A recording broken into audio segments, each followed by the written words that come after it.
Hola a todos, mi nombre es Noé Kawich y les vengo a hablar acerca de las características y diferencia de las funciones del lenguaje.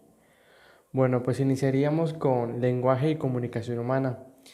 Forma parte de nuestras expresiones habituales la de que hablando se entiende la gente. Este dicho popular se concentra en gran parte de los valores que concedemos a la comunicación.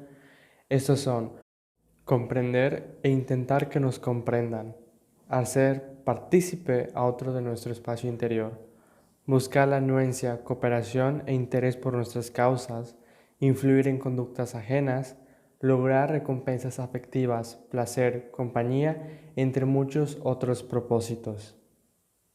Ahora bien, sabemos que no solo hablando se entiende la gente. La comunicación humana es mucho más amplia e implica a la comunicación lingüística. El ser humano ha desarrollado a lo largo de su existencia numerosos sistemas de comunicación que le permiten operar en distintas circunstancias, bien haciendo uso de sus facultades naturales o bien aplicando tecnologías que actúan como extensión de estas. La escritura, el teléfono e Internet son algunos dispositivos que han permitido superar la distancia espacial o temporal entre individuos. La capacidad natural del hombre para comunicarse supone la elaboración del lenguaje. Ciertamente, tal capacidad es compartida por el reino animal y el hecho ha sido extensamente estudiado. El caso más citado es el del lenguaje de las abejas, que, como es sabido, mediante una danza pueden comunicar la distancia existente entre un panal y una fuente de néctar, así como la cantidad de néctar hallada. En cuanto al hombre, su capacidad de comunicación aparece asociada a su naturaleza social, y el lenguaje que ha elaborado tiene una base simbólica que implica la situación que opera los signos en el sistema. Los sistemas de signos que emplea el hombre para comunicarse son, como ya se dijo, bastante numerosos y se conocen con el nombre de lenguajes.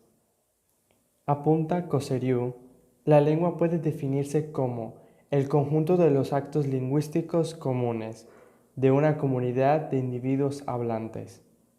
Desde una perspectiva del uso del lenguaje, toda comunicación lingüística incluye actos lingüísticos. La unidad de la comunicación lingüística no es, como se ha supuesto generalmente, el símbolo, la palabra, oración, ni tan siquiera la instancia del símbolo, palabra u oración al realizar el acto de habla. Mediante el lenguaje, los hombres pueden comunicar siempre cosas nuevas haciendo un uso creativo de las estructuras, y aún deberían apuntarse algunos otros aspectos característicos del lenguaje humano.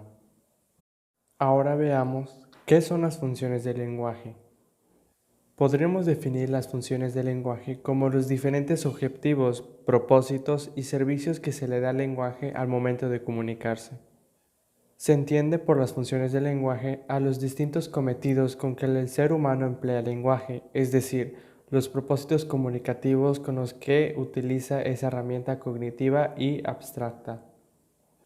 Las distintas funciones del lenguaje, entonces, hacen énfasis cada una en los elementos básicos de la comunicación que se han identificado y que son: emisor, aquel que produce el mensaje y pone en marcha el proceso de su transmisión; receptor, quien recibe y decodifica el mensaje, entendiéndolo, punto final del proceso; canal, medio físico a través del cual se envía el mensaje, sean ondas sonoras, papel impreso, etc.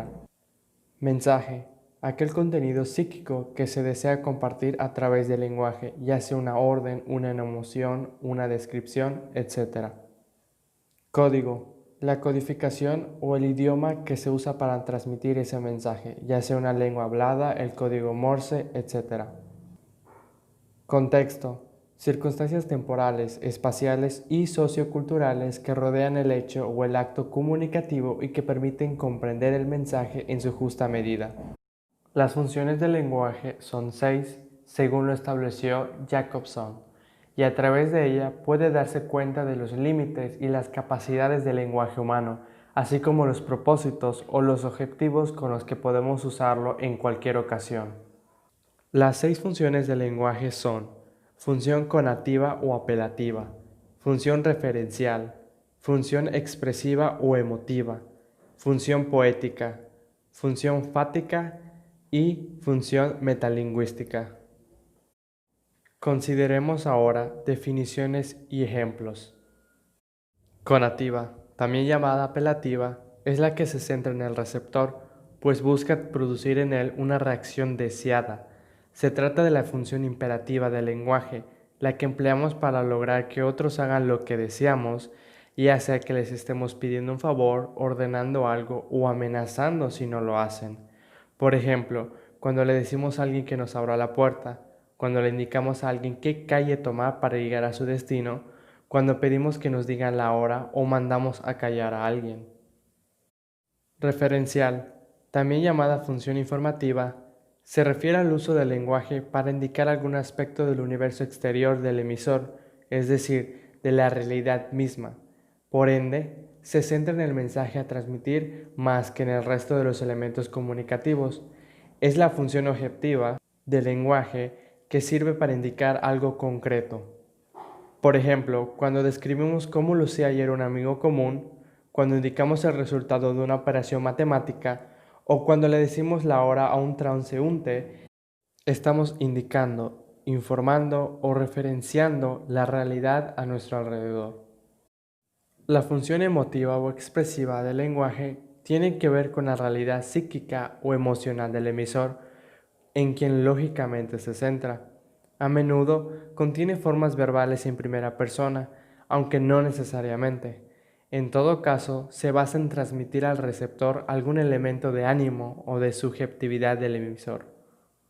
Por ejemplo, cuando nos quejamos tras recibir un golpe o cuando nos lamentamos con un amigo tras haber sido abandonados por otros, o cuando le decimos a alguien cómo nos sentimos o qué sentimos en ese exacto momento, ya sea directamente o a través de metáforas.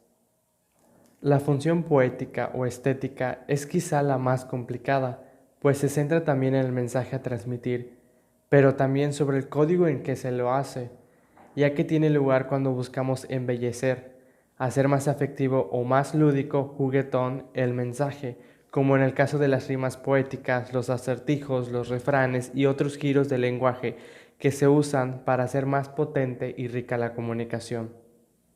Por ejemplo, cuando recitamos un poema o cuando usamos una figura retórica para expresarnos, metáforas, hipérboles, etc. O cuando hacemos juego de palabras. La función fática o relacional sirve apenas para comprobar que el canal de comunicación en el cual se centra está activo y podemos iniciar la transmisión del mensaje. No tiene ningún otro propósito y por lo general está comprendido por palabras desprovistas de otro sentido e incluso significado.